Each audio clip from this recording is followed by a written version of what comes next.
Hey, it's John Hope Bryant, and I love you. That's my number one message. I love you. That's the reason I do this work. I don't even know you, and I love you because we're God's children, because we're all one family, because we're all in this thing together. Deepak Chopra, who I'm lucky to say is a friend now, says we're not human beings having a spiritual experience. We're spiritual beings having a human experience. So energy matters. And the energy I want you to feel right now is my love coming through this video message right straight to you, wherever you are. 1.5 million followers on all of our platforms, Facebook, LinkedIn, Twitter, Instagram, Periscope, YouTube, etc. Here and around the world. 4 million clients at Operation Hope and Growing, and all the stuff we're helping with the COVID response. I love you. That's the reason we do this work. And I want you to pour that love into somebody else, because whatever goes around, listen now, comment, whatever goes around, comes around. And if you go far enough to the North Pole, you'll end up south. So we're all in this thing together. Hey, Christopher checking in from Augusta, Georgia. So I love you, and I want that love to manifest, but you got to have the right attitude for it to manifest. So you say, well, John, this is a distressing time. Why should I be positive? Well, I can't guarantee you that being positive is going to make you a success. But I can absolutely guarantee you that being negative will make you a failure. I can't guarantee you that being positive is going to make you a success. But I can absolutely guarantee you that if you go negative, you will fail. You have got to be positive at this time, right now. You've got to see the rainbow after this storm. Hey, Robert Stanley, my cousin. You've got to understand that rainbows only follow storms. And by the way, I want to take a moment to acknowledge and say God bless and thank you to Earl Graves, who's passed on to glory today. He's been promoted. He's gone to a better place, 85 years young, lived his whole life and created Black enterprise so that we may make Black enterprise in this country a norm. It became a norm because he made it so years ago when he dared to create a magazine by that name. And I'm honored to be associated with him and his family. Back to the topic. Here's a big lie that we tell ourselves, and I want you to banish this lie in your own life, in your own family. I want you to banish this lie amongst your friends, in your community. That lie is, we'll be okay. We do nothing. Just believe in God if you believe, and we'll be okay. It's just not true.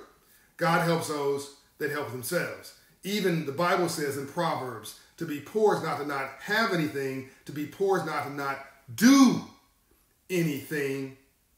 And lazy hands make a man poor. I'll repeat that. The Bible says, somebody just asked me, should they buy stocks? It's a good time to buy stock. This Tony just asked that question, Tony Martin. Tony, I mean, look, I'm not going to give you stock advice, but if you're not using your rent money and you're a modest risk taker and you're willing to take a long view, then I think it's not unwise to buy some critical infrastructure stocks that people are, using now and will use in the future, services that they use that I think will have long-term value. Probably healthcare is a safe bet. There's a few safe bets. Probably, Walmart, few companies that your target, right? But this is not stock endorsements. That's not what I do. I'm just giving you some sense of how I think about this, but only if you're not betting your rent money. What I want you to do now, I'm going to get to a lie that we're telling ourselves here. The lie number one is, if I do nothing, I'm going to be okay. It's just not true. God gave you common sense and he wants you to use it, right? So you gotta, my auntie said she was going to church to a funeral last week to pay her respects to somebody who was passing. I said, no, you go to that funeral, you're going to be in one. That you need to sit yourself at home and you need to watch it on video conference and not contribute to the spread of this drama. So, just to think you're going to be okay because you're a believer, because you're a good person from the coronavirus, it's just not true. You need to not go and spread this thing to somebody else. And just because you're feeling okay, you think, well, I'm a good person, I'm feeling okay. No, you might have this in your genes. You walk out, you get into a crowd of 30 people, you feel fine, and everybody who had a compromised immune system might have got it from you. Do you want that in your conscience? So number one, stop this lie in our heads, in the Black community in particular, that we can't get this. It's just not true. In fact, I'm going to argue that the largest group of deaths from coronavirus. Certainly one of the largest top 5 groups in the entire U.S. is going to be African Americans, precisely because we believe this hype that somehow this won't jump on us. It's just the opposite true, because we're so tightly confined in these urban communities where we live, because we are doing the jobs as secondary responders that other folks are not doing. Heck, I'm not doing the job. Somebody else is doing it. The UPS driver, we love them. The FedEx driver, the Walmart, the Costco, the Target worker, the logistics people, the delivery people, the government workers, the hospital workers, all these folks who look like me. When you look at TV, they are mixing, mingling, and touching, and whatever, and delivering, and putting their lives at risk because they want to make a living, and then because they want to have a life of giving. They want to make a living, and they have a life of giving. They want to make a living, and they have a life of giving. They want to make a living, and they have a life of giving. And they end up giving their life for you if they're not careful. So if you're gonna be mixing out here, because you've got to go get yourself a job, wear yourself some gloves, wear yourself some protective mask. And greet people like I'm a hugger. I'm not hugging people right now. Greet people with your elbow, right? When you touch somebody, go wash your hands, right? This is no joke out here. Don't think because you are a God-fearing, nice, lovely person that you won't get this. That somehow God picked you out as being a saint, and somehow the 3-year-old little girl who died, they're a sinner. That's a ridiculous thing to think.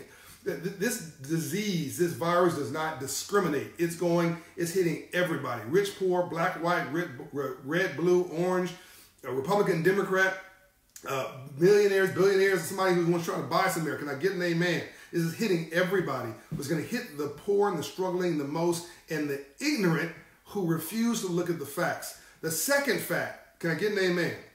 I think I'm getting some thumbs up here. The second fact, there's been $350 billion put on the table for you. And are you getting your share?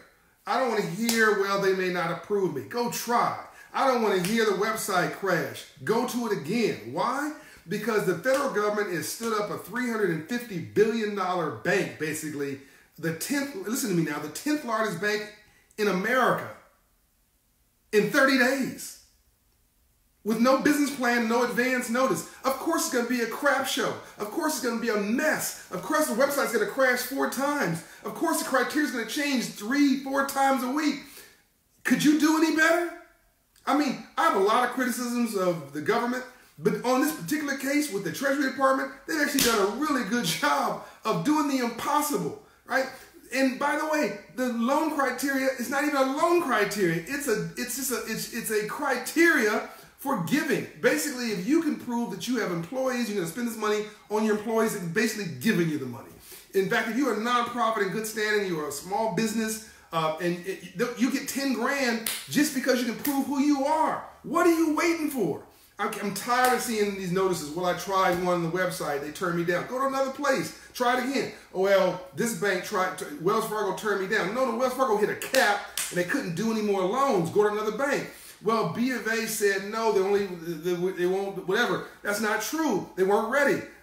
So different banks, here's the facts. As of last night, $47 billion was already funded and approved and funded in 3 days to 166,000 borrowers by 2,600 lenders. So this is going from 3 days ago, well, Friday, whenever that was, 4 days ago, from zero Friday morning to, and I had 4,000 black business owners and black community leaders on a federal government call on Friday trying to get the word about this. But I'm concerned we're not getting it. The people of color, small businesses, entrepreneurs, women-owned businesses, Latino-owned businesses are not getting this money.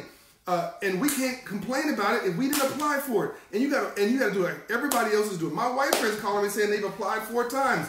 Apply again. Go find a local bank, a little bank that nobody's knocking on the door of, who's SBA approved, and go to them. Go to the SBA website, go to Operation Hope's website, call one of my Hope Financial coaches, have them cross-connect you to somebody who they know is who is a conduit for this program. But I've never seen a program that could get you money like this for your business and your life in 100 years of free enterprise in America. And this money will be gone. Don't wait saying, oh, I'll wait till tomorrow to be okay. There is no tomorrow. There's only today. Yesterday's a mystery. in memory. It doesn't exist. Tomorrow is a hope, and it hasn't happened. All you got is this moment. That's why they call the present a gift. All you got is this moment. I want you to have both feet planted, present in this moment. Stop living this lie. Stop convincing yourself that it's somebody else's job to save your life. It's nobody else's job. It's your job to save your life. You cannot subcontract your democracy, and you cannot subcontract your freedom, and you cannot subcontract your loan application, and you cannot subcontract your health. And you can't say that, well, you're going to be okay, and stop going and mingling with 50 people when you know there's a pandemic.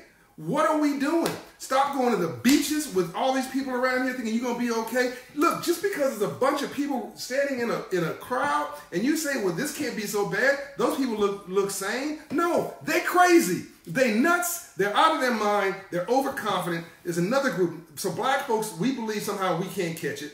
Young people believe that they can't catch it. Not true. Young people have been dying from this too. So you got a bunch of young people having coronavirus parties, and then they find they're infected, and they're ending up on ventilators. Hello. You got people going to the beaches and then getting in their cars and then driving to other parts of the East Coast and infecting everybody else. What's wrong with you? Are you that selfish? Like, this is no joke. Go sit yourself down somewhere. Young people, sit yourself down. Stop going to visit your grandmama. FaceTime her, because you're going to infect her.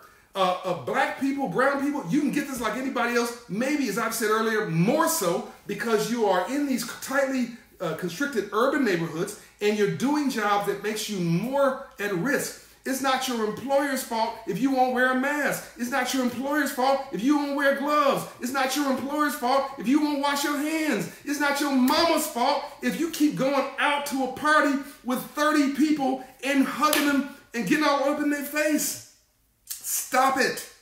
Stop telling this lie that this is going to be okay and it's going to go away. When have you ever heard of 1,000 people dying in America before? Ever. Ever. The biggest death we had in America was since World War II and Vietnam and the Korean War was 9/11, and that was 3,000 people in change. I'm not discounting. I'm just saying it was 3,000 people, give or take. Right? This has been in some days 3,000 people in a day. Right? And we are marching up this situation where they're talking about upwards of 100,000, possibly 200,000 people, and those are the low estimates that could die from this. What are you thinking? You're not thinking. Whoever you're talking to who says it's going to be okay, they're just lying to you, and you can't be part of that lie.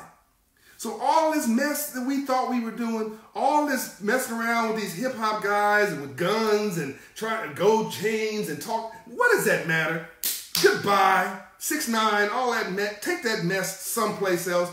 Hopefully this is a clarification of you of what really matters. Your health matters, your family matters, your life matters, your finance matters, your decisions matter. All that other stuff is just entertainment, and it can wait until another time. But it cannot be the center of your life. Don't walk like a fool. Don't talk like a fool. Don't act like a fool. Don't hang around no fools, because you may end up becoming the fool. What did I say earlier? If you hang around 9 broke people, you'll be the 10th. You hang around 9 dumb people, you will be the 10th. You hang around 9 stupid people, you'll be the 10th. And you hang around 9 healthy people, you just might be the 10th. If you remove yourself and hang around 3 people who you think don't have it, at least don't have any symptoms of it, and you're not going out and spreading for the next 2 weeks with other people, you just might be okay. But I guarantee you, you go out here and you go into clubs, parties, events, fish markets, you hugging people, you gon' get it.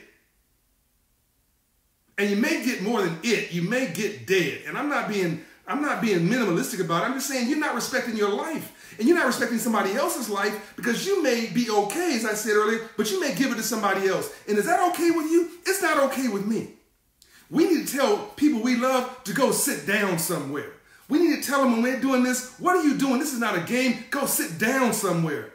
This is not a video game. This is not a TV show. This is not a video shoot. And this is not a second take. You don't get a second take at your life. And you get a second take at your grandmother's life. This is the whole ball game, people. And I want you to be positive, because I'm positive. I want you to know that we're going to get through this, because if we didn't, God wouldn't have hit the reset button. He'd have hit the reboot button. And reboot is done. He just says, you know what? Y'all haven't taken care of my planet. You're out. If wealth inequality is exploding, you're out. Income inequality is exploding. You're out. Political division is exploding. You're out. Racial discrimination is exploding again. You're out. All these mistakes that we've made, all these global warming, the lack of care for environmental sustainability, the lack of care for the poor, the lack of respect for healthcare, the lack of respect for ourselves. I mean, I keep watching these videos. Last night, guys talking about calling women B's and H's. What?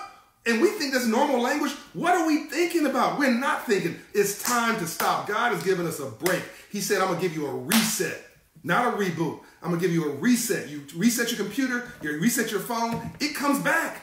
It gives you a second chance. You're getting a second chance at a new life. We're getting a second chance at new values. On the other side of this, hopefully we won't have to argue about whether healthcare is important, about whether wealth inequality is something we need to address, whether the secondary responders, the poor, the struggling, the messengers, the counter workers, the retail clerks, the drivers, the hospital crews, the sanitation workers, all these people that are critical to us living right now. Hopefully we won't be arguing about whether they have a proper place in society. We'll try to figure out how to give them a living wage. And if their job's not going to be around in the years of automation, we will retrain them because they are as valuable as any. In fact, right now they're more valuable as a role is than I am right now. You can't use a PhD in, mathematics right now. That's not what's going to save your life. What's going to save your life is a healthcare worker and a nurse down the road and a ventilator if you need it. And one of my financial coaches on the financial side, right? And you being financially literate and having good common sense and taking actions, that's what's going to save your life right now. So these people out on the front line, 40% of all people in this country are hourly workers. These people on the front line are saints. And on the other side is we're going to value them. And I'm convinced this is going to be a revolution of values, but we got to get to the other side. I got so excited I dropped my hope bottle. We got to get to the other side. Look, it came out intact. You may not be intact when this is over if you don't take care of yourself because you're not made of metal. You're God's child, and you got to take care of the soft outer body of your body, of your in the inner body, of what goes into your heart and your soul and your life. Are you doing that? Are you doing that? Are you just chilling? Are you just flowing through this like it's just a vacation? This is not a vacation, people. You should be vacating the evil out of your life. You should be vacating the nonsense out of your life. You should be thinking about how you reimagine your dreams in this break. You asked for a break. God gave you one. Now you're complaining about that you're stuck up in the house. God just can't make us happy. Okay? How about joy? All right? Let's forget happiness for a minute. I want you to become reasonably comfortable in your own skin. I want you to learn to love yourself. During this break, I want you to learn to love yourself and to become comfortable in your own skin. How about that? How about you don't need constant stimulation from the outside? How about you don't need to be running all around just to make yourself happy? How about the happiness comes from the outside in? How about joy from the inside out? Because you know you can be happy and joyful and unhappy and joyful, but once you know what joy is, you'll never be unjoyful. Come on now. Can't you reset your life? Give me some thumbs up. Give me some love if this is speaking to you. I want to have church in here right in broad daylight. I want you to understand that your life is now in your hands, that God has given you a chance to reset everything, and he's leveled the playing field because everything's going to be at a discount on the other side of this. You want to become a homeowner? You can. You want a new career with a new opportunity? You can. You want to start a new business from home? You can. You want to spend more time at home with your kids? You can. You want to educate your kids from home? You can. What do you want to do? But don't tell me you can't. Two words that are not in my dictionary. Can't and impossible. They don't exist. What can you do? Because whether you believe you can or whether you believe you can't, you're absolutely right. Whether you believe you can or whether you believe you can't, you're absolutely right. So what are you going to do? But don't tell me this doesn't apply to you. Don't tell me that mixing and mingling out here with 50 people is not going to hurt you or hurt somebody around you. Don't tell me that the program doesn't apply to you when you never even applied for it. And don't tell me you tried 3 times. I want you to try 10, 20, 30. And I want you to never, ever, ever, ever, ever, ever, ever give up. Chris Rock said, oh, you know, the guy said, the comedian, the prophet comedian Chris Rock said, oh, you know, I take care of my kids. You're supposed to, you low expectation having. You don't get a cookie for taking care of your kids. Oh, I ain't never been to jail. You're not supposed to go to jail. I mean, what are you talking about? We want to get credit for some stuff you're just supposed to do. I want you to use common sense, and I want you to tell everybody else around you to use common sense, and I want you to demand excellence in your life. Spread this, share this, comment. Let's make this go viral. Take your life back. Start from the inside out. Love yourself whole and complete. Because if I don't like me, I'm not going to like you. If I don't love me, I'm not going to love you. If I don't respect me, I don't know how to respect you. If I don't feel good about me, I don't know how to feel good about you. And here's a big one. If I don't have a purpose in my life, I'm going to make your life a living hell. Because whatever goes around, comes around. This is the time for you to reset your virtues and your values. This is time for you to think and reflect and act. Go see one of my Hope Financial coaches today and take your life back and apply for this CARE Act. Okay, it's free money for some of you, right, and necessary money for all of you. But it's also an opportunity for your government to show you this one chance. Everybody, it's a level playing field. Everybody gets this. Everybody. So don't wait till next week or 2 weeks. It may be gone. Because folks like me showing up day one. I'm out. I'm just kidding. John O'Brien, I'm out. Love and light. I love you. I'll finish where I started. I love you. I hope you love me back. But I love you anyway. Peace and light.